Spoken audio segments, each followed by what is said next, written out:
Right now, two of the biggest companies in technology and entertainment are, well, they're quite literally at war. On the one side, you have Epic Games, who are the creators of the blockbuster game Fortnite, that your kids have almost definitely played. And on the other side, we have Apple. Why are they at war? Well, we have Cam Wilson joining us from Business Insider and Gizmodo, and also Ariel Bogle, technology reporter with the ABC. Ariel, why are they fighting? Epic Games is the company behind a game called Fortnite. You might have heard of it. I think it's somewhat popular out there. But basically, it's one of the biggest games on the planet, but it has been now removed from the Apple App Store and the Google App Store.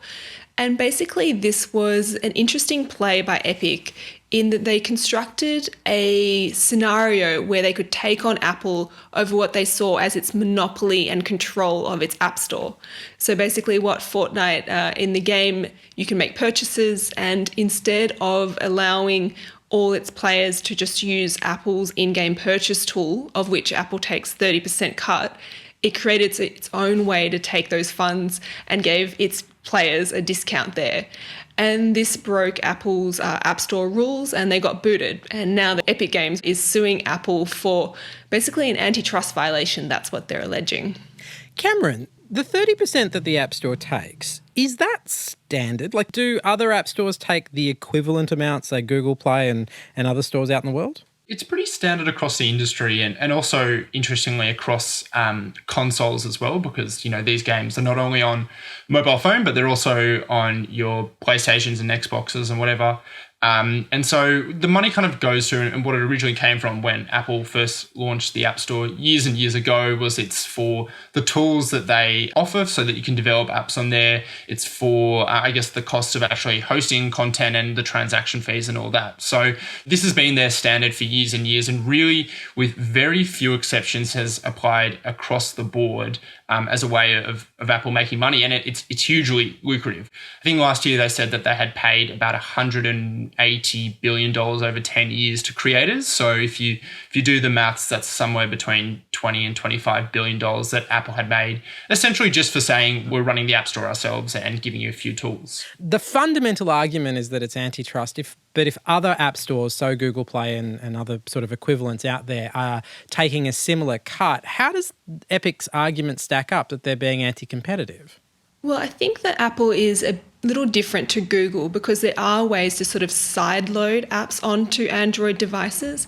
And also when it comes to Android, Epic Games can push players to download the game from, say, the Samsung App Store over Google Play. So on the Android platform, there isn't quite the same stranglehold, if you will, over what devices can be shown or sold or offered on the App Store. And this is not just about money, I think. There's a statement also being made about the control that Apple exerts over the apps that are allowed to be displayed on its platform in terms of what kind of content they can offer too. I know that there are plenty of people in the cybersecurity field who have been angry at Apple for a long time over its blocking of certain cybersecurity apps. I think there was an app that they blocked that would allow you to know if your Apple iPhone had been hacked.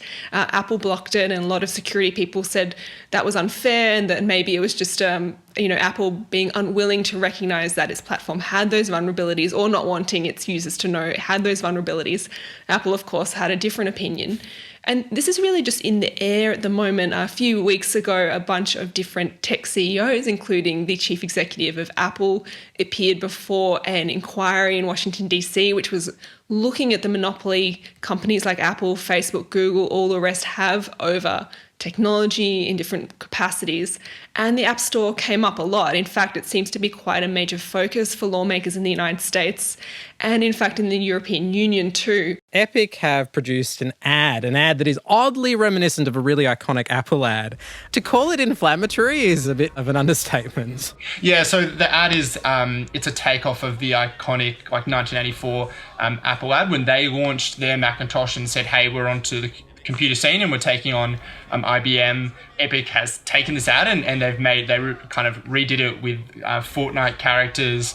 And I mean, the whole point is that they're trying to say that, back then Apple was the underdog. They were trying to, overturn the dominant player in the field. And now, ironically, that is Apple. They're the ones who have, all this control. They're the ones who can determine what gets on the App Store. Like, you don't have a choice no matter what. And so we're the little guys. YouTube views for the old video have gone like massively up because all these people, often the audience of Fortnite is quite young, who weren't really around for that first ad, were going to go visit it for the first time. So they had to go do a bit of research to get the reference. Ariel, how do you think this is going to play out for the two players? It's interesting to see Epic play this game. Like, it was a clever media move. They've got a ton of publicity for it and a lot of support from other parts of the tech industry. Like, I know that in the European Union, for example, Spotify has been really vocal about the 30% cut that Apple takes, and that's prompted some of these EU investigations. So it might be that we see legislation or decisions from competition regulators in, say, the European Union or in the United States or even here in Australia. We might see that happen far before this court case gets resolved. There is lots more of this in the podcast. We're also talking about Google and who they're at war with this week. Also, if you haven't checked it out, head along to the RN website. It is Science Week. There's incredible content covering the world of science. All you need to do is head along to the RN website, which I am just going to readily assume is up on a graphic below me. And with that, I shall leave you. See you next time.